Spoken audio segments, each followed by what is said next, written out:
ततो जय मुदीरे तो बोली सच्चिदानंद भगवान की जय। आइए परमप्रिय बंधुओं, परमेश्वर की प्यारी आत्माओं, समुपस्थित सज्जनों, आज बहुत प्रसन्नता का विषय है कि पुरुषोत्तम मास के अंतर्गत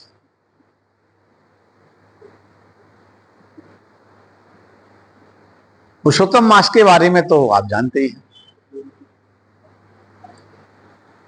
यह अधिक मास जो कहलाता है, हमारी जो तिथियां होती है ना, वो तिथियां जब वो बढ़ती रहती हैं तो बढ़ बढ़कर जब इकट्ठी होती है तो उनका जो है 3 वर्ष में एक मास बन जाता है, जिस मास को पुरुषोत्तम मास कहा गया है। क्योंकि ये समस्त तिथियां जब एकत्रित हो जाती हैं तो इनको कोई स्वीकार नहीं करता, तब भगवान श्री हरि विष्णु स्वीकार करते हैं, तो यह मास उनके नाम से ही मान्य हो जाता है। और इसका सबसे बड़ा महत्व यह है कि इसमें हम जो भी कार्य करते हैं वो कई गुना फल प्राप्त होता है। और विशेषकर हमारे शास्त्रों में पूर्व प्रसंग को स्मरण करें अपन। पूर्व प्रसंग में अपन स्मरण कर रहे थे कि ब्रह्मा जी के द्वारा मानस सृष्टि के साथ मैथुन सृष्टि का भी शुभारंभ हुआ है। तो मानस सृष्टि मैथुन सृष्टि दोनों की चर्चा करेंगे। प्रथम कुछ मानस सृष्टि पर विचार कर लेते हैं। मानस सृष्टि में जो उनके संकल्प के द्वारा 4 सनक, सनंदन, सनातन, सनत कुमार 4 महात्माओं का प्रथम अवतार स्वरूप प्राकट्य है। वैसे ये चारों महात्मा 4 हंस स्वरूप है। ये जो प्रथम अवतार है, सनक, सनंदन, सनातन, सनत कुमार, तो प्रथम हंस कहते हैं कुटिचक, द्वितीय कहते हैं बहुचक, तृतीय कहते हैं हंस और चतुर्थ परमहंस। अतः हंस 4 प्रकार के होते हैं। हंस 4 प्रकार के होते हैं। पहला कुटिचक होता है, दूसरा बहुचक होता है, तीसरा हंस होता है और चौथा परम हंस होता है। यहां पर विशेषता यह है कि जो ब्रह्मा जी ने तप किया और तप के बाद 4 महात्मा एक अवतार के रूप में जो प्रकट हुए, यहां पर 4 सिद्धांतों को विशेष रूप से प्रकट किया गया। प्रथम तो 4 हंस की बात जो मैंने आपको बताई। द्वितीय जो है, सबसे बड़ी बात तो इस बात को स्पष्ट किया गया कि आत्मा है। जब तक हमारे जीवन में हम इन बातों को समझकर और इसमें स्थिरता नहीं बनाएंगे, तब तक जीवन में आत्म कल्याण का मार्ग प्रशस्त नहीं हो सकता। आत्म कल्याण के मार्ग को प्रशस्त करने के लिए इन 4 सिद्धांतों को समझना पड़ेगा। जिसमें पहली बात तो यह है, 4 जो पाते हैं, पहली बात आत्मा है, और दूसरी बात आत्मा नित्य है। पहली बात आत्मा है, दूसरी बात आत्मा नित्य है, तीसरी बात आत्मा कर्म सिद्धि है, चौथी बात आत्मा फल सिद्धि है। क्योंकि जो प्रारंभ में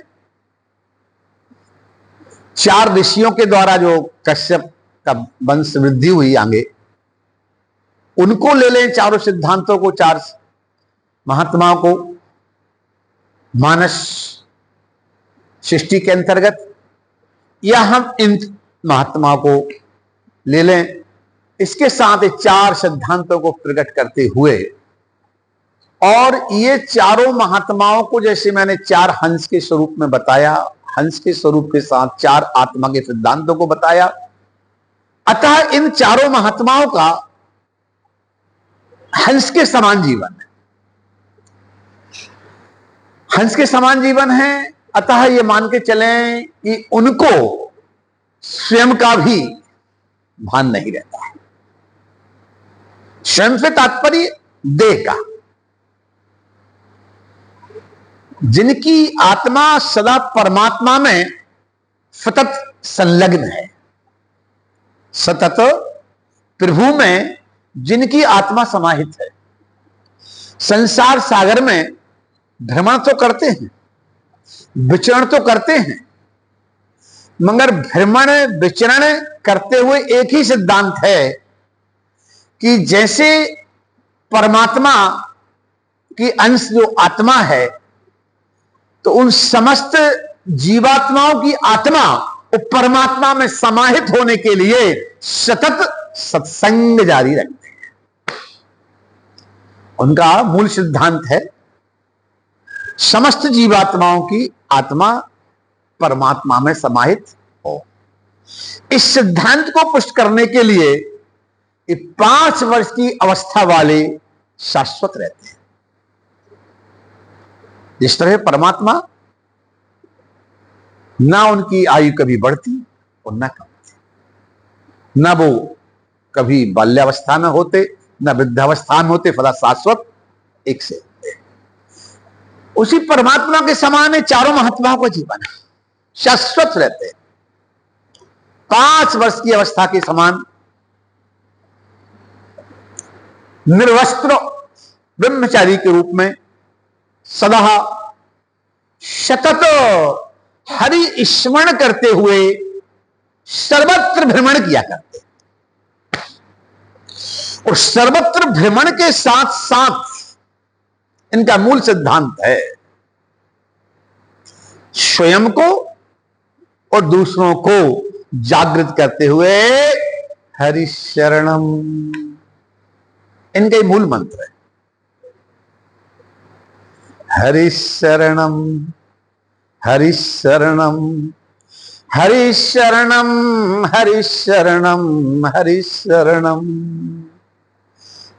ये चारों महात्माओं का प्रथम अवतार स्वरूप, चारों महात्माओं का मूल सिद्धांत है हरि शरणम, हरि शरणम, हरि शरणम करते हुए सर्वत्र विचरण करना और सत्संग के माध्यम से समस्त जीवात्माओं को परमात्मा की ओर अग्रसर करना। सिद्धांत समझे थोड़ा सा। सिद्धांत इसलिए समझें कि जिस गुरु गीता का अपन लोग पाठ करते हैं, इसमें सर्वे भवन्तु सुखिनः के बाद दिया है अस्तोमाम सद्गमय, तमसो माम ज्योतिर्गमय, मृत्योर्मा अमृतान्वय। ये वेद है। क्या है? वेद। मतलब वेद का महामंत्र है। इस वेद के इस महामंत्र को हरि शरण के साथ सर्वत्र प्रकट करते हैं। इसका अर्थ तो आप जानती हैं।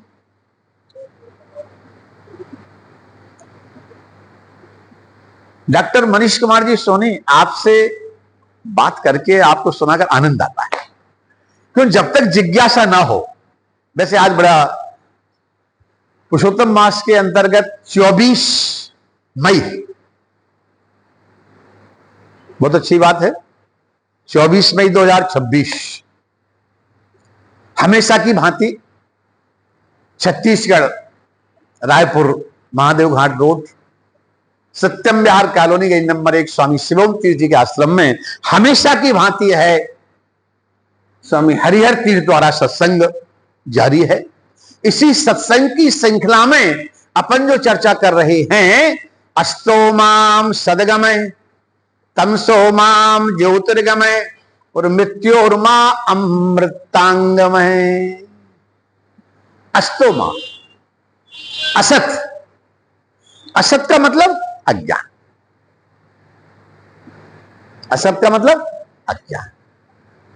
अस्तो माम, असत का मतलब अंधकार, असत का मतलब अंधकार, अंधकार से प्रकाश की ओर, अज्ञान से ज्ञान की ओर। अस्तो माम, यह वेद मंत्र अपन हमेशा करते हैं नैवेद्य लगाने के समय या फतत अपने भक्ति के संदर्भ में इसको प्रस्तुत करते हैं, करना चाहिए। इसके उद्देश्य को भी समझना चाहिए, लक्ष्य को समझना चाहिए। अस्तोमाम सदगमय, हम सदा असत्य से सत्य की ओर जाएं।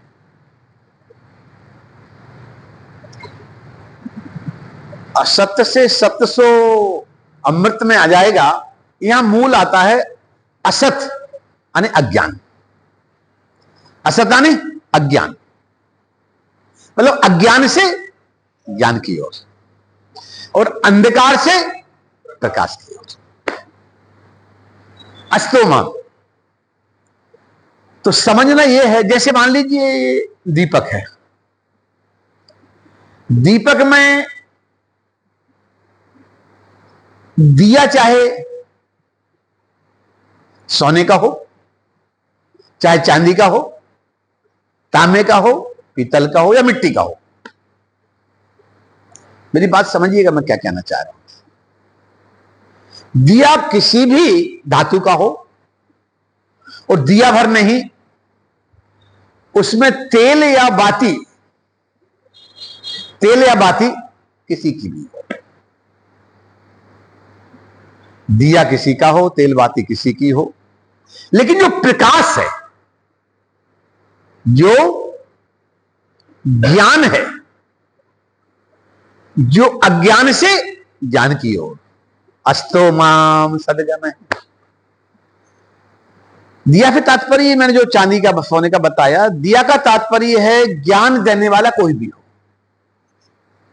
ज्ञान देने वाला कोई भी, ज्ञान देने वाला कोई भी हो।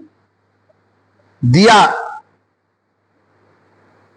की बत्ती तेल किसी का भी हो, लेकिन जो प्रकाश है, हमारे जीवन में हमारा केंद्र बिंदु स्थिरता होना चाहिए प्रकाश पर,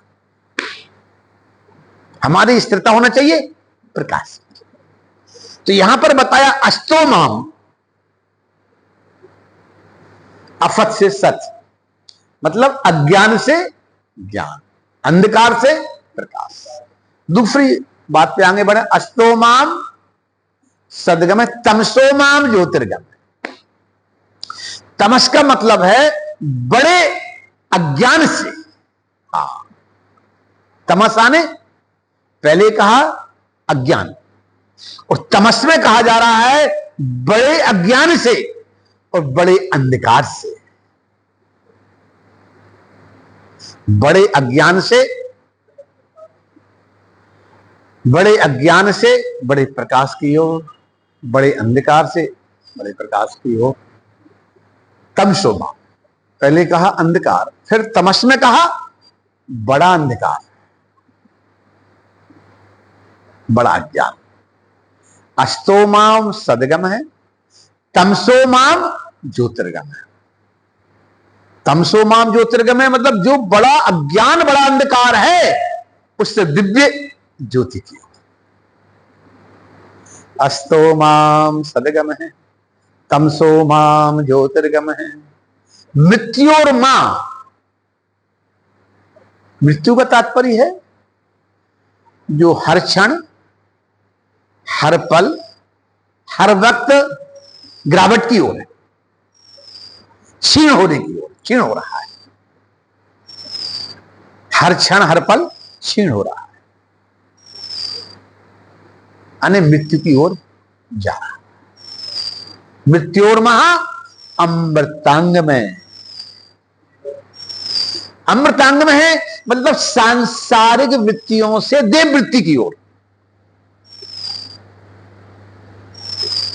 अधिक प्रमाद से, अधिक आलस से चेतनता की ओर। शास्त्र कहते हैं मनुष्य के जीवन में जो आलस्य है, अमृतांग में इस बात को कहा गया।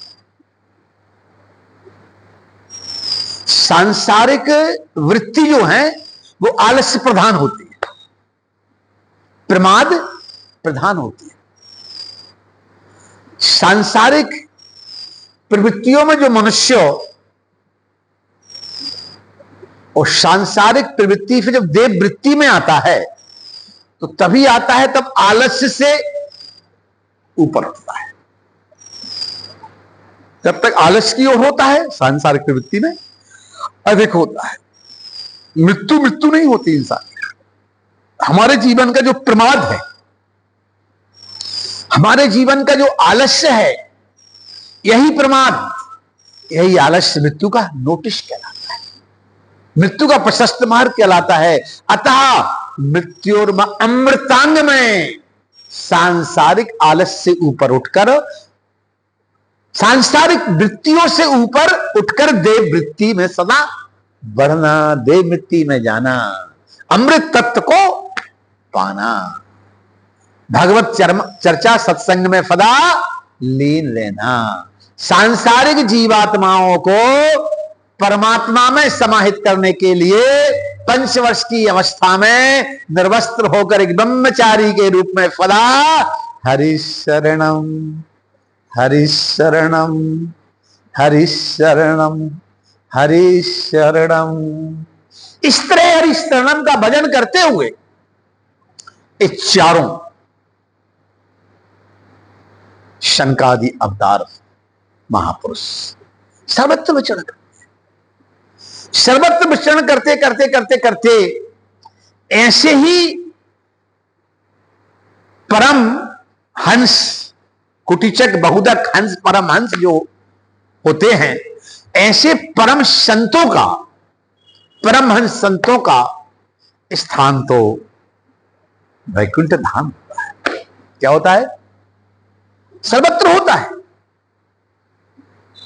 ये तो स्वयं अपने तरफ से संसार में सर्वत्र भ्रमण इसलिए करते हैं कि संसारी वृत्ति को देव वृत्ति में समाहित कर सकें,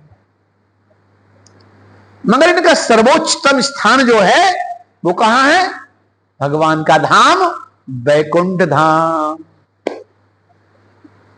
भगवान विष्णु कहां निवास करते हैं? वैकुंठ धाम। वैकुंठ धाम किससे कहते हैं? कुंठाया रहितम यशसा वैकुंठम, जहां पर लेस मात्र कुंठा ना हो, जो स्थान कुंठा से रहित हो। अपन ने जो वेद मंत्र का भी अर्थ किया उसको इसमें समाहित कर लीजिए, समझ लीजिए कि जहां संसार सागर में जहां संसारी वृत्ति है वह कुंठा है, जहां संसारी वृत्ति वहां कुंठा है, और जहां देव वृत्ति है वह वैकुंठ है। जहां देव वृत्ति है वहां वैकुंठ है। ऐसे परमहंस भगवत अवतार स्वरूप शनकादिक ऋषियों का देवमयी वृत्ति में सतत अपने सर्वेंद्री को लगाने वाले महापुरुषों का विशेष स्वागत वैकुंठ धाम में सतत होता ही रहता है। संसार सागर में सतत भ्रमण करते हुए, विचरण करते हुए चारों महात्मा ने भगवत भजन करते हुए वैकुंठ धाम की ओर प्रवेश कर दिया। जब वह प्रवेश करते हैं तो भगवान के 2 द्वारपाल, जिनका नाम है जय और विजय, इन जय विजय नाम के द्वारपालों ने इन चारों महात्माओं को रोक दिया। क्या किया?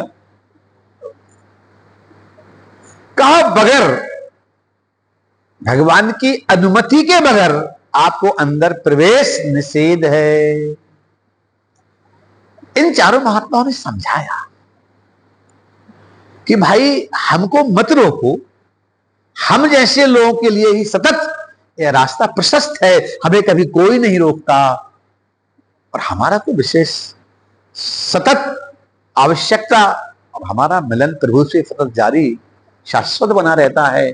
अतः प्रभु हमें या हम प्रभु को सब एक दूसरे से मिलने के लिए अति उत्सुक बने रहते हैं, हमको मत रोक दिया, और रोक ही नहीं दिया, रोकने के बाद अप्रिय शब्द का उच्चारण किया। अभद्र टिप्पणी भी इनके लिए कर दी। इनके समझाने पर जब अप्रिय बोले, अभद्र टिप्पणी की, तो भावावेश में आकर इन महात्माओं ने जय विजय को साफ दे दिया कि पतनांत समुच्चया, हम तुम्हें साफ देते हैं, जाओ जाओ 3 जन्म के लिए तुम जाकर राक्षस बन जाओ। ये भगवान के पार्षदों का काम नहीं होता। वैकुंठ धाम में रहने वाले पार्षद जो जय और विजय हैं, उनका ये काम नहीं होता है हम जैसे संत महात्माओं को न पहचाने और अंदर प्रवेश से निषेध कर दे, यहां रहने लायक नहीं हो तुम। तुम्हारा जो अप्रिय व्यवहार है, अभद्र अकल्याणमयी जो व्यवहार है, ऐसे अकल्याणमयी व्यवहार वाले पात्र तो सदा राक्षस योनि में रहते हैं। जाओ, पतनांत समुच्चया, हम तुम्हारे लिए शाप देते हैं कि 3 जन्म के लिए तुम्हारा पतन हो तो राक्षस योनि में चले जाओ। चारों महात्माओं ने शाप जब दिया तो जय विजय नाम के पार्षद घबरा गए, थर्रा गए, तुरंत बंधो चरणारविंदों में गिर गए, क्षमा करो, क्षमा करो। क्षमा मांगते हुए भगवान के पास ये लोग पहुंचते हैं और जय विजय पार्षद पहुंचते हैं। भगवान ने कहा, भाई देखो जय विजय, तुम्हारी गलती तो बहुत बड़ी है। ऐसे महान आत्माओं का, सच्चे परमहंसों का, भगवत स्वरूप अवतारी महापुरुषों का मैं कभी भी कोई बात का खंडन नहीं कर सकता। ये ध्रुव सत्य इन्होंने जो कह दिया वो होगा, उसको मिटा नहीं सकता। परंतु भृत्यापदंडा अपराधस्य हो, भृत्य को मिले हुए दंड के अपराध का मैं साथी रहूंगा, ये भगवान कहते। इनका साप तो शाश्वत है, 3 जन्म को तुम्हारे लिए जाके राक्षस बनना पड़ेगा। यह जय विजय पहले जन्म में हिरण्याक्ष हिरण्यकशिपु बने, जिस हिरण्याक्ष के वध की कथा अपन लोग पूर्व रविवार में श्रवण कर चुके। पहले जन्म में हिरण्याक्ष हिरण्यकशिपु बने, दूसरे जन्म में यही रावण कुंभकर्ण बने, और तीसरे जन्म में शिशुपाल दंत वक्र बने। इस तरह से 3 जन्म में जो साप प्राप्त हुआ, तो ये 3 बार जब आए, जब हिरण्याक्ष हिरण्यकशिपु बने तो भगवान बारह के रूप में प्रकट हुए। ब्रह्मा जी की नाशिका से बारह के रूप में प्रकट होकर इनका उद्धार किया। एक का होगा, एक का उद्धार होगा। हिरण्याक्ष का हुआ है, हिरण्यकशिपु का आगे चल होगा। दूसरे जन्म में जब राम भगवान ने कृपा की, मतलब वही भगवान राम बनकर आए, तो रावण कुंभकर्ण जय विजय के रूप में जब दूसरी बार आए, तो उस समय भगवान राम बन के आए, उनका उद्धार किया। तीसरे जन्म में शिशुपाल दंतवक्र बन के आते हैं, तो भगवान श्री कृष्णावतार रूप में और इनका उद्धार करते हैं। कहने का तात्पर्य है, भृत्यादंडापराधस्यो, भगवान कहते हैं मेरे भृत्यों ने, मेरे सेवकों ने मेरे पार्षदों ने भी गलती की है तो उस गलती को मैं स्वीकार करता हूं, और उनकी उस गलती को शमन करने के लिए मैं भी उनके साथ साथ अवतार लूंगा, अवतार लेकर उनका उद्धार करूंगा। कहने का मेरा तात्पर्य यहां पर यह है, चार प्रकार के हंस या चार प्रकार की जो आत्मा है, पहली बात तो आत्मा है, दूसरी आत्मा नित्य है, तीसरी बात आत्मा कर्म सिद्धि है और आत्मा फल सिद्धि है। इस सिद्धांत को प्रारंभिक समस्त कथाओं से संबंधित जोड़ के चलिएगा। यह तो मानते हैं आप और ध्रुव सत्य है। अपन ने पूर्व रविवार में चाहे पूज्य स्वामी शिवोम तीर्थ जी महाराज के कर्मभूमि तपोभूमि की बात की हो, चाहे अपन ने राजा चित्रकेतु की बात की हो, चाहे अन्य प्रसंगवत कथा की बात की हो, समस्त कथाओं में या गीता जी के भी दिव्य उपदेश में भगवान श्री कृष्ण कहते हैं, कर्म किए जा, फल की इच्छा मत कर, मत कर अर्जुन, फल की इच्छा नहीं करना, कर्म करते चलो। अतः ये स्पष्ट हमारे यहां सिद्धांत प्रकट कर रहे हैं यहां पर कि कर्म के आधार पर ही फल प्राप्त होता है। पूर्व रविवार में इन्हीं चारों सिद्धांतों से संबंधित अपन ने अनेक प्रसंगों को श्रवण किया था और ये ध्रुव सत्य है कि जैसा मनुष्य कर्म करता है उसका कर्म उसके पास ही लौटकर आता है। अच्छा कर्म करेगा तो अच्छे कर्म का अच्छा फल उसके पास लौटकर आएगा, और गलत कर्म करेगा तो गलत कर्म का भी फल उसके बाद लौटकर आएगा। मान लीजिए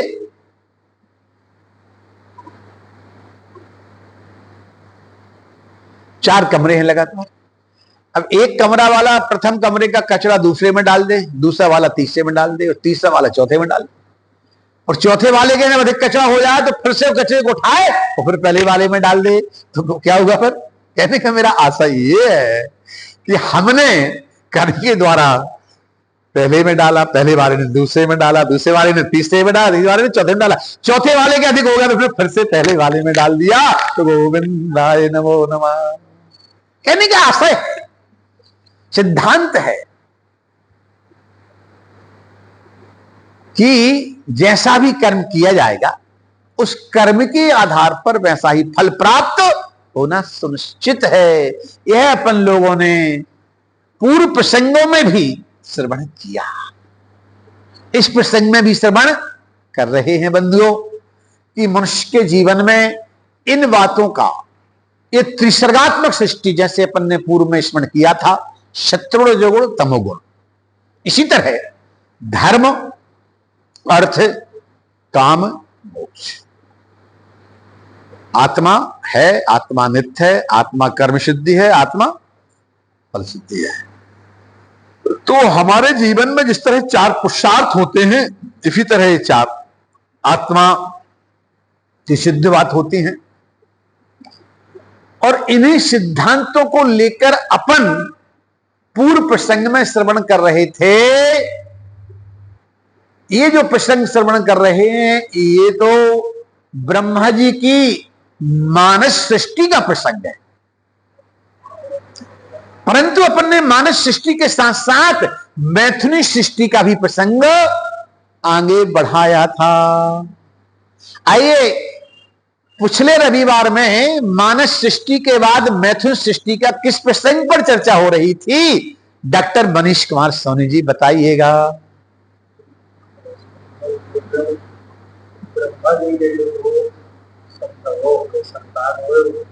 जी जी कैसा फिर से बोलिए। ब्रह्मा जी के जो दो संतान हुए, मतलब दाहिने हाथ से मधु जी बने, बहुत अच्छी बात, बाएं हाथ से शत्रुपा। जी। बहुत अच्छी बात आपने मेरे को स्मरण कराई कि मनोस्तु शत्रुपाय त्रिषि कन्या जगिरे आकुति देहोतिष्ठ प्रसूति ऋतु विश्रुतः। ये मैथिली सृष्टि की कथा पिछले रविवार में चल रही थी। मानसी सृष्टि एवं मैथिली सृष्टि का भी अपन ने शुभारंभ कर दिया था। और मैथिली सृष्टि में 2 पुत्र 3 पुत्रों के जन्म और विवाह संपन्न हो गए थे। और 3 कन्याओं में बड़ी कन्या के विवाह के संदर्भ की बात चल रही थी। First class. देवहूति का मतलब है देवान आहुत्या यशसा देवहूत्या, का जो देवी अपने साधना से, अपनी सेवा से, अपने पातिव्य धर्म के माध्यम से जो भगवान को आहूत कर ले, भगवान को बुला ले, ऐसी देवी का नाम देवहूति। प्रथम पुत्र का क्या नाम था? हाँ, प्रथम पुत्र का नाम था प्रियव्रत। नहीं, प्रियव्रत, प्रियव्रतो तानपादो। प्रथम पुत्र का नाम था प्रियव्रत। नहीं, प्री पा में छुट्टी मात्रा पी और या, प्रियव्रत। पा में छुट्टी की मात्रा और या, और पा में रागी रेप भी हो जाएगी, प्रियव्रत। हाँ, पा में रागी रेप लगा दीजिए और या। हाँ, पहले पुत्र है प्रियव्रत, उत्तानपाद, प्रसूति। बहुत फर्स्ट क्लास। 2 पुत्र 3 कन्याओं का जन्म हुआ था मनु और शत्रुपा के द्वारा। मनु आने मन, शत्रुपा ने बुद्धि। क्योंकि मैथिली सृष्टि है तो मैथिली सृष्टि आने दाहिने हाथ से स्वयं मनु और बाएं से शत्रुपा का प्रकट, उनके द्वारा 5 संतान है। 5 संतानों में अपन प्रियव्रत की चर्चा करेंगे, उत्तानपाद की चर्चा करेंगे। अभी तो शुभारंभ है देवहूति की चर्चा। और भगवती देवहूति के संदर्भ में अपन लोगों ने उनका पाणिग्रह संस्कार संपन्न करा दिया था। पाणिग्रह संस्कार के बाद अग्रिम कथा आगे अपन बढ़ाते हैं। उस कथा के संदर्भ में इस बात को अपन जरूर समझ लें कि उस समय की जो बात थी, अरे असमर्यादा जगत की और बांध दीन करतार, और राजा रंग यति सती करत सुई व्यवहार। यदि गृहस्थ आश्रम में रहना है तो हमारे लिए रामायण का अनुगमन करना चाहिए, रामायण की मर्यादा पर चलना चाहिए। अब यहां देवहूति और करदम गृहस्थ आश्रम में प्रवेश कर रहे हैं। तब गृहस्थाश्रम में प्रवेश कर रहे हैं तो मर्यादा का पालन सबसे बड़ा धर्म होता है। संसार में सबसे बड़ा धर्म है मर्यादा। तो कहना यह चाहता हूं मूल बात कि वहां पर आप देखिए ऐसी देवी ही भगवान को अवतरित कर सकती है जिसने प्रारंभ से मर्यादा का ध्यान रखा है। कौन सी मर्यादा? पति के कहने पर बिछाई गई आसन पर नहीं बैठी थी, नहीं बैठी थी। जब उन्होंने दोबारा कहा तो उसको मोड़कर दाना हाथ रख के बैठी। अच्छा, आजकल की कोई लड़की होती है तो कैसा करती? कभी नहीं, वो तो कहने के पहले ही बैठ जाती। आजकल के समय में क्या हुआ, एक बालक बालिका को देखने परखना हुआ तो लड़की बोली कोई बात नहीं है, आप कुछ केले ला के रख दीजिए और हम आपस में बात करते हैं, आप लोग अपना अपना काम करो, हम समझ लेते हैं कि बालक हमारे लायक है या नहीं। केले रख दिए गए, इस बालिका ने एक केला उठाया, एक बालक को केला दे दिया, लीजिए। अब देखिए ये बालिका क्रमशः केले को अमनिया करती है, छीलती है और धीरे धीरे खाना शुरू करती है। बालक ने केला उठाया, छिकला छीला और छिकला फेंक दिया और गावा हाथ में ले लिया। ध्यान दीजिए, मतलब आजकल की बुद्धिमती पढ़ी लिखी विशेष बुद्धिमती बालिकाओं का सोच भी अपनी जगह ठीक होता है। केला खाने के शुभारंभ में लड़की ने कहा, यह बालक हमको पसंद नहीं, नो पसंद, वॉकआउट, गेट आउट, मतलब इस बालक को बाहर करो, मेरे को पसंद नहीं है। कि क्यों? कि जिस लड़के को केले खाने का ज्ञान नहीं। वैसे केले की बात याद आई, कदली फलम, समस्त फलों में केला फलों का राजा बताया है। और ध्यान देना, आप जब सत्यनारायण की कथा कराते हो तो केले की पत्ते को बिछाकर, केले के पत्ते को बिछाकर भगवान की प्रतिमा को उस पर विराजमान करके अपन कथा कराते हैं। क्यों कराते हैं? इसलिए कि ऐसा लिखा है कि स्वर्ण सिंहासन, स्वर्ण सिक्का आदि पूजन पाठ कराओ और ब्राह्मण को दान दो।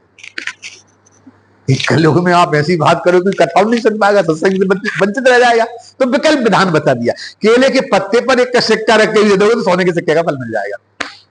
मतलब केले के पत्ते पर जो भी वस्तु रखकर दान दी जाती है वो स्वर्ण में हो जाती है।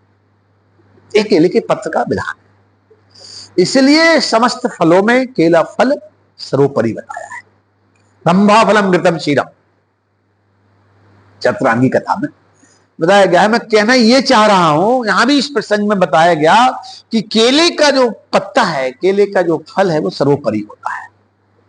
इसका विशेष उपयोग इनके देवहूति कर्दम के मध्य होता रहा। नैवेद्य हमेशा केले की पत्ती पर लगता था, जो उनकी साधना होती थी उसमें। यहां पर लेकिन विचार यह करना है कि इस लड़की ने उस लड़के को मना कर दिया शादी से। और मना करने का मूल उद्देश्य कि केले में जो पैकिंग है, तो उस पैकिंग के माध्यम से आप लोग भी बताते हैं, भाई डॉक्टर व्यक्ति सब जानते हैं, आप सामान्यतः हमारी जो हाथें हैं इसमें जो बारीक बारीक रेशे हैं, इसमें बारीक धूल के गंदगी कण जम जाते हैं। जब तक उसको हाथ को साफ नहीं करो तब तक किसी वस्तु का स्पर्श करके खाओगे तो उसमें भी गंदगी चली जाएगी। बात सत्य है। जब हम हाथ साफ नहीं कर सके, वो केले में कैप लगा हुआ है तो उस कैप का उपयोग करना चाहिए।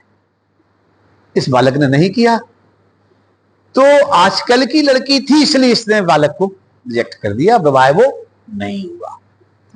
यहां तो मैं ये बता रहा हूं कि ये आजकल के समय की बात नहीं है, ये तो सृष्टि का प्रथम ब्रह्म विवाह है। विवाह 3 प्रकार के होते हैं, विवाह 3 प्रकार। सबसे उत्तम ब्रह्म विवाह होता है, दूसरा गंधर्व विवाह होता है, और तीसरा राक्षस विवाह होता है। ब्रह्म विवाह का मतलब वही है जो मैंने पूर्व में समझाया था कि स्थिर लग्न में विद्वान आचार्य के द्वारा और कन्या का कन्यादान, लक्ष्मी स्वरूपनी कन्या का विष्णु स्वरूप वर के कर कमल में कन्यादान करना, ये ब्रह्म विवाह है। गंधर्व विवाह वो है जो मन से एक दूसरे को वर्ण कर लेना। राक्षस विवाह वो है कि बालिका की इच्छा ना होने पर भी जबरदस्ती उसके साथ विवाह कर ले, ये राक्षस विवाह है। यहां पर इस सृष्टि का प्रथम विवाह है जिसमें ब्रह्म विवाह हुआ, पाणिग्रहण संस्कार हुआ, और 2 महत्वपूर्ण वचन भी हुए थे। आपको याद है कौन से वचन थे? बताइए। पहले वचन में कर्दम ऋषि द्वारा पितृ से मुक्त होने के लिए विवाह करना है, और देवहूति के द्वारा पति सेवा के माध्यम से भगवान को प्राप्त करना। बस ये 2 वचनों को, पितृ से मुक्त होना और पति सेवा के माध्यम से भगवान को प्राप्त करना, इन 2 वचनों में ही विवाह संपन्न हो गया, कन्यादान हो गया। मैंने आपको पूर्व में श्लोक के माध्यम से बता दिया था, और रामायण भी वही कहती, एक ही धर्म एक ही पूजा, मन क्रम वचन पति पद पूजा। यहां तक भी हमारे शास्त्र कहते हैं पति चाहे अंधा हो, लंगड़ा हो, लूला हो, फिर भी पत्नी का धर्म है कि ऐसे पति की भी पति मानकर सेवा करेगी तो उसको संपूर्ण फल की प्राप्ति होगी। और मां देवहूति के समान ऐसे पति के द्वारा भी यदि पत्नी पतिव्रता देवी है तो पति सेवा के माध्यम से भगवान को बुला लेगी। कृष्णाय वासुदेवाय हरये परमात्मने प्रणतक्लेशनाशाय गोविंदाय नमो नमः। ध्यान ये देना है कि यहां विवाह तो संपन्न हो गया, परंतु महात्मा करदम पुनः अपने पूर्व कार्य में संलग्न हो गए। पूर्व कार्य उनका वही था जो हम अभी वेद मंत्र में आपको समझा चुके हैं। अस्तो माम सदगमे थमसो वाम ज्योतिर्गमे मृत्योर्मा अमृतांगमे। पूर्व में इसकी व्याख्या कर चुके हैं। इसी समस्त सभी शब्दों पर शाश्वत चलने का उनका जो काम था, मतलब योग नहीं महायोग में लगे रहना और अमृतांगमय का मतलब सांसारिक वृत्तियों से देव वृत्ति में जाना। वहां सांसारिक वृत्ति प्रवेश ही नहीं की थी। बात समझ रहे नहीं? आने की यहां महात्मा करदम के जीवन में अभी तक था ही नहीं, तो संसारिक जीवन था ही नहीं, तो पता ही नहीं उन्हें संसार क्या होता। बस उनका दायरा तो इतना सीमित था कि सतत अपने स्थान का भी ध्यान न रहना, अपना भी ध्यान न रहना। तत्रैकांतम ध्यानम। ध्यान करते करते करते करते हम जब ध्यान करने को बैठते तो हमें स्थान का ध्यान आता है कि हम डॉक्टर मनीष कुमार सोनी जी, हम अनीता सोनी, हम स्वामी हरिहर तीर्थ, कोई भी XYZ, जब ध्यान करने को बैठा जाता है तो उस समय हमें स्थान का ध्यान सर्वप्रथम आता है। जैसे तैसे हम अपने स्थान से अपने मन को हटाते हैं तो हमें अपना ध्यान आता है। स्थान से मन को हटाने के बाद अपना ध्यान आता है।